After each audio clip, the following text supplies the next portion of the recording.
Hey everyone, it's Nick Jerusalem here at the Jerusalem's Happy Home team, and I wanted to take a quick moment here and just kind of bring you up to speed of what we're seeing in the real estate market here in Seattle and the Puget Sound region, because it's pretty crazy.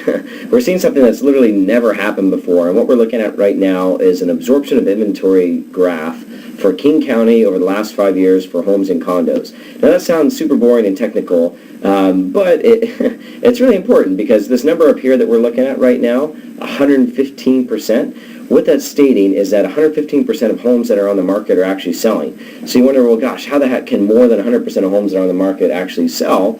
And so this just kind of shows you here the same historical period over the last 5 years, top line being inventory, bottom line being the net pending sales being offers accepted that haven't sold. If we go to this year, you can see that the inventory stayed relatively flat, whereas the pending sales have been kind of shooting like a rocket to the moon. And there's actually more homes going under contract than there are new listings coming up for sale. So what we're finding is that we're seeing multiple offers, bidding wars, because there's more buyers than there are sellers. So why is that? Really, it's simple supply and demand. So you can see if we look at even the last 10 years, you can see our inventory levels here currently right here versus over the last 10 years. We're at a 15-year low right now for inventory. Even if you go back to 2005, 2006, kind of the previous heyday of the market, absorption rate at that point was around 66%, and we're almost double that right now.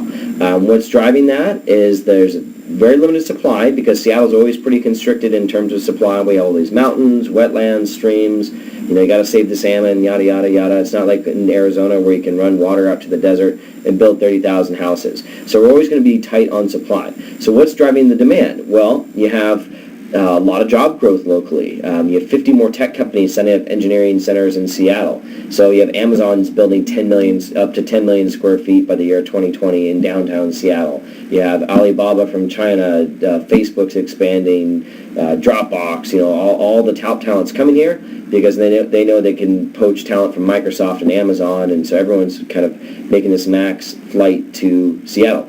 As far as supply goes, you can see here there's 56 new residential buildings in downtown Seattle, but of those 56, about 53 of those are apartments and only maybe 3 new condo projects.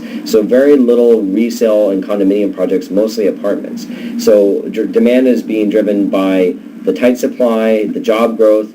Also, demand is being driven by interest rates. You can see this is looking over the last 40 years of 30-year fixed mortgages. You can see that we're pretty much at a 30-year low right now for mortgages, about 3.75%.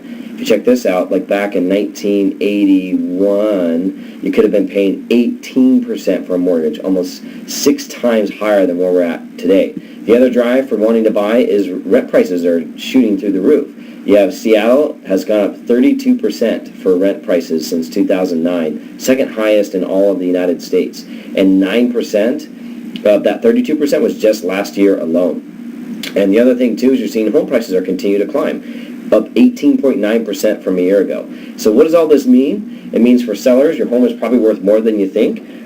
Shoot us a message. We'd be happy to give you an idea of how much your home currently sell for in today's market.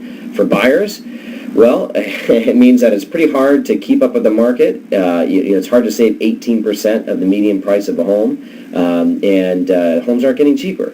And so if you want to find out how much you can afford in today's market, shoot us a message. We can give you how much you can afford and what's out there today.